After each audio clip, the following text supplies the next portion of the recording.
किसी ने लिखा कि दिल्ली आएंगे तो हम भी उनके चरण छूना चाहेंगे। ये एक बड़ा दीवानगी है लोगों की।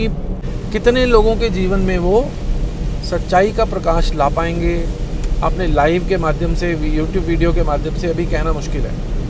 मान लीजिए अभय सिंह हमारे आईआईटी करके जॉब करते, कहीं नौकरी करते या कोई बिजनेस करते, तब उनका उद्धार होना था या फिर कुंभ में आके उद्धार हुआ।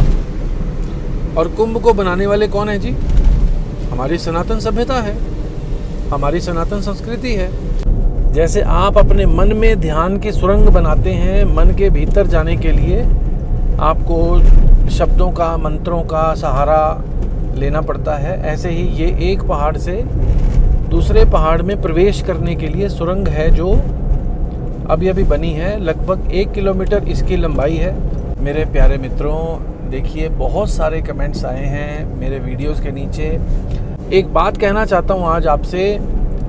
अभी मैं एक सफ़र पे हूँ, पहाड़ से नीचे उतरूँगा और साथ साथ आपको दिखाने की इच्छा है कि किस तरह पहाड़ में इस वक्त चौड़ी सड़कें हैं। ये सड़क बहुत चौड़ी नहीं थी पहले, और मौसम बरसात का है।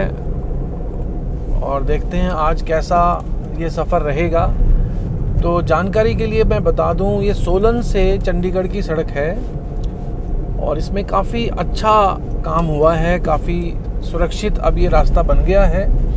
पिछले साल काफ़ी बरसात और काफ़ी तबाही, काफ़ी भूस्खलन हुआ था, तबाही, लैंडस्लाइड बहुत हुए थे। और आप ये ख़ास चीज़ जो सामने देख रहे हैं, काफ़ी मुश्किल होता है इसको बनाना।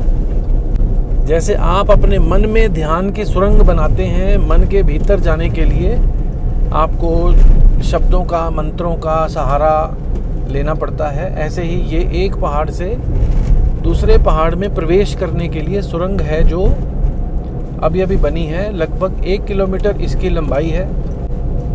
और सुरंग से मुझे एक ही बात याद आती है जो मैं आपसे बांटना चाहूँगा, वो ये है कि मन के कोलाहल, मन की आपाधापी, मन की जो डिस्टर्बेंस है, मन की जो चंचलता है, उसको ध्यान से देखते देखते धीरे धीरे आप अपने मन के भीतर एक सुरंग बनाने का प्रयास करें। धीरे धीरे आप देखेंगे कि आप मन के पार जा पाएंगे। मन के पार जाना सीधा सीधा नहीं होगा, ये रास्ता बिल्कुल सीधा नहीं है, एकदम सीधा। जैसे आजकल जो हमारा ज़्यादातर हॉट टॉपिक चल रहा है, आईआईटी बाबा अभय सिंह का चल रहा है। अभय सिंह ने भी अपने 1-2 इंटरव्यूज़ में कहा है कि मन के पार जाने का रास्ता मन से होकर ही है। अगर आप सोचें कि मन को हटा दें, मन को दबा दें, मन को मार लें, मन को छोड़ दें, मन को कहीं फेंक आएँ, अब ये सुरंग समाप्त होने को है। 1 किलोमीटर लंबी लगभग ये सुरंग है। तो ऐसा नहीं होगा कि आज आपने मन को मारना शुरू किया, मन को डांटना शुरू किया और मन सुधर जाएगा। बड़े बड़े महान संतों मुनियों ने मन की तुलना एक बंदर से की है, जो शरारती बंदर है। तो खैर, सुरंग से मुझे मन के भीतर आंतरिक अनुभव की सुरंग कैसे बनेगी ये मुझे याद आ गया, इसलिए मैंने ये बात कही। अब मेरे अभय सिंह जो आईआईटी कल्की बाबा के ऊपर जो वीडियोस बन रहे हैं, उसमें जो कमेंट्स लोग लिख रहे हैं, कितने ही मित्रों ने लिख दिया है कि आप और इसको बनाइए, हमें आपकी बात पसंद आ रही है, हमें आपकी आवाज़ ठीक लग रही है। एक मेरे बड़े ही प्यारे मित्र हैं, सुनील जी, उत्तराखंड से हैं वो, पौड़ी से। मैं उनका नाम स्पेशल ले रहा हूँ। सुनील जी, बहुत अभिनंदन और बहुत सम्मान के साथ मैं आपका नाम लूँगा, क्योंकि आपके पास जो ज्ञान है वो मेरे पास भी नहीं है। इसलिए मुझे आपका सम्मान करना होगा, क्योंकि आपने जो बातें कमेंट्स में लिखी हैं, जो मुझे फ़ोन पे आपने कही हैं, वो वाकई तारीफ़ के काबिल हैं। सचमुच आपने ग्रंथों का, वेदों का काफ़ी अध्ययन किया होगा। तो इसी तरह से सुनील जी ने भी कहा कि थोड़ा सनातन के ऊपर, हमारी सनातन संस्कृति, हमारा हिंदुत्व के ऊपर कुछ बनाइए। आईआईटी बाबा अभय सिंह तो एक विषय है, उसके ऊपर आप काफ़ी बोल चुके हैं। थोड़ा सा मैं आपको बताना चाह रहा हूँ कि क्यों मैं बार बार वीडियो उसी विषय पे बना रहा हूँ। तो बात इतनी सी है कि जब ये शुरुआत हुई 25 जनवरी के आसपास, इस चैनल को कमर्शियल करने का, मोनेटाइज करने का कहीं दूर दूर तक कोई योजना हमारी नहीं थी। तो मैं आपको किन शब्दों में ये बात बताऊं कि कितने ही मित्रों ने, महिलाओं ने ख़ास तौर पे इतना सम्मान प्रकट किया है अभय सिंह जी के लिए, इतना मुझे उन्होंने प्रेम से, इतना भाव के साथ मुझसे कहा कि आप और बनाइए और हमें उनसे बात कराइए। एक तो मैं नाम भूल रहा हूँ अभी, उनके नाम के पीछे शायद यादव लगता है। उन्होंने मुझे कई बार कह दिया कि आप हमारी उनसे बात कराइए। किसी ने लिखा कि दिल्ली आएंगे तो हम भी उनके चरण छूना चाहेंगे। ये एक बड़ा दीवानगी है, लोगों की पसंद है। ये बड़ी कमाल की बात है कि इस तरह होता नहीं। आम तौर पे आप इतने कम उम्र के गुरु के बारे में, अभी जिनको आए हुए कुछ ही समय हुआ है, उसके लिए इतना प्रेम, इतना सद्भाव, इतना भाव लोगों का उमड़ा हुआ है, जो मैं खुद देख के हैरान हूँ। मैं स्वयं ये सोचता हूँ कि ये मेरी ही प्रारब्ध में था शायद कि मैं इस विषय पे बोलता रहूँगा।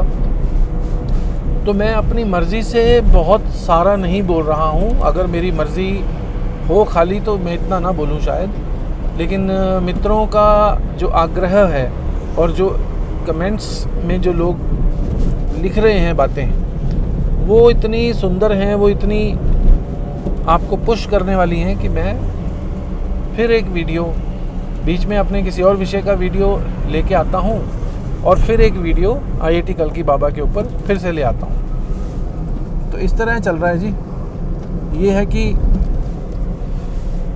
निवेदन सभी से यही करूँगा कि आप अपनी मन की बात ज़रूर शेयर करें। आपको ये विषय अच्छा लगे, मेरी बात कोई अच्छी लगे ना लगे, शेयर ज़रूर करें। फ़िलहाल तो यही कह सकता हूँ कि मेरे लिए भी ये एक ऐसी घटना है जो मैंने कभी नहीं देखी।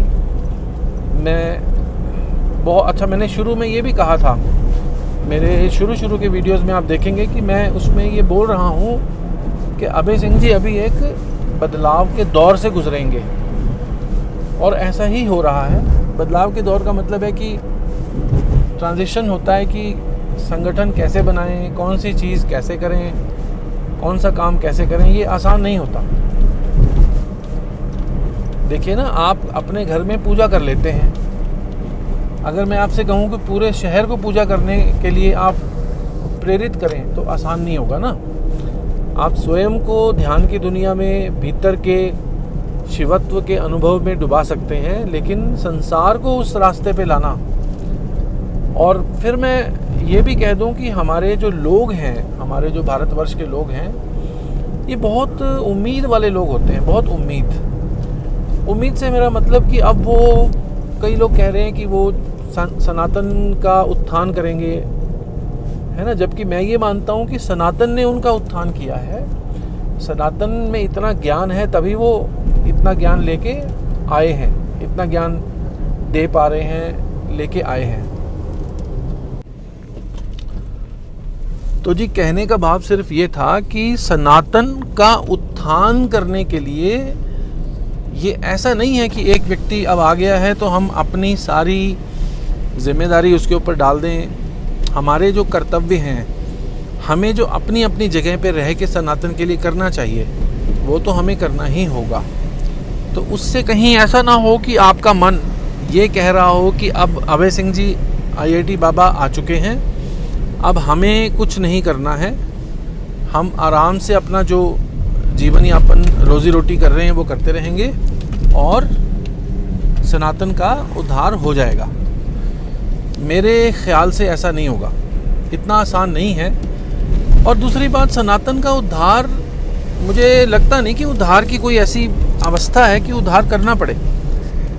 सनातन के पास अपनी शक्ति है। हमारा सुना है ना आपने, वो यूनान, मिस्र, रोमा सब मिट गए जहाँ से, रोमा, यूनान, मिस्र, रोमा सब मिट गए जहाँ से, कुछ बात है कि हस्ती मिटती नहीं हमारी। हमारे देश के ऊपर जो आक्रमणकारियों ने किया है, शायद संसार में उसकी दूसरी मिसाल ढूंढना मुश्किल है, लेकिन फिर भी हम अभी भी कामयाब हैं, अभी भी हम बचे हुए हैं, अभी भी हम बने हुए हैं। जैसे कोई एक व्यक्ति हमें लगता है कि वो बहुत बड़ा हमारा उद्धार करने को आया है। इसमें कोई शक नहीं कि व्यक्तियों से ही मिलकर कोई आंदोलन चलता है, कोई मूवमेंट बनती है, कोई लहर पैदा होती है, कोई नई बात खड़ी होती है, नई बात शुरू होती है, कोई नई शुरुआत होती है, व्यक्तियों से ही होती है। लेकिन वो व्यक्ति कहाँ से आते हैं? आज अगर हमारे पुराने ऋषि मुनियों ने ग्रंथ ना लिखे होते, इतना गूढ़ गहरा ज्ञान नहीं दिया होता किताबों में, ग्रंथों में, तो अभय सिंह जी को वो ज्ञान कहाँ से मिलना था? तो अभय सिंह जी खुद सनातन के प्रोडक्ट हैं। अभय सिंह जी को खुद सनातन धर्म ने पैदा किया है, जन्म दिया है, खड़ा किया है, उनको सिखाया है, समझाया है, चलना बताया है। एक एक बात जो वो आज कर रहे हैं, बीच बीच में आपको बताता चलूँ कि ये लेफ़्ट में जो आप मेरे बाईं तरफ देख रहे हैं, ये पहाड़ी का नाम डगशई है। ये किसी वक्त अंग्रेज़ों के समय में, अंग्रेज़ आक्रांताओं के समय बोलना चाहिए, अंग्रेज़ों के साथ कोई शब्द हमें इस्तेमाल करना चाहिए साथ में, जिससे कि उनकी क्रूरता और उनकी दुष्टता का बोध होता रहे। खाली अंग्रेज़ों के समय में नहीं बोलना चाहिए। अंग्रेज़ दुष्टों के समय में ये जेल में वीर सावरकर और गांधी और नेहरू तीनों रहे हैं अलग अलग समय पे। और सामने देखिए आर्मी का ट्रक जा रहा है। शायद मेरे मित्र जो हैं वो आर्मी वालों का, फ़ौज वालों का पूरा सम्मान करते होंगे। तो डगशई और इस ट्रक का मेल मिलाप ऐसे होगा कि डगशई भी खुद एक आर्मी कैंट है। डगशई में एक जेल है पुरानी, एक पुराना संग्रहालय है जहाँ पे बहुत पुराने हथियार, लोहे के गोले, तोपों के गोले वगैरह रखे हैं, जिनको देख के आपको समझ आता है कि मनुष्य जाति कितने ख़राब हथियारों से लड़ती रही है और आज जो हथियार आ चुके हैं वो कितने ज़्यादा मारक हैं कि हमारी पूरी पृथ्वी को सैकड़ों बार नष्ट कर सकते हैं। तो ये सोलन से कोई 20 किलोमीटर आगे आकर ये डगशई एक जगह है। ये हिमालयन एक्सप्रेसवे इस रास्ते को बोलते हैं। ये 4 लेन का रास्ता है। मेरे वीडियो के राइट में जो पहाड़ी है, यहाँ से पिछले साल बहुत ज़्यादा भूस्खलन हुआ था और लगभग 1 महीना तक रास्ते बंद रहे थे। तो सनातन के पास अपनी शक्ति बहुत है। सनातन ने तो ऐसे ऐसे हीरे हमें दे दिए हमारे ही देश में। महापुरुषों के नाम आप सब जानते हैं, मुझे बताने की ज़रूरत नहीं है। तो उनमें से अगर सीख कर, समझ कर कोई व्यक्ति ऐसा ज्ञान आपके सामने रख पा रहा है, तो वो ऐसा नहीं मैं मानता कि आप देखिए ना कि अगर मान लीजिए अभय सिंह हमारे IIT करके जॉब करते, कहीं नौकरी करते या कोई बिज़नेस करते, तब उनका उद्धार होना था या फिर कुंभ में आके उद्धार हुआ। और कुंभ को बनाने वाले कौन है जी? हमारी सनातन सभ्यता है, हमारी सनातन संस्कृति है।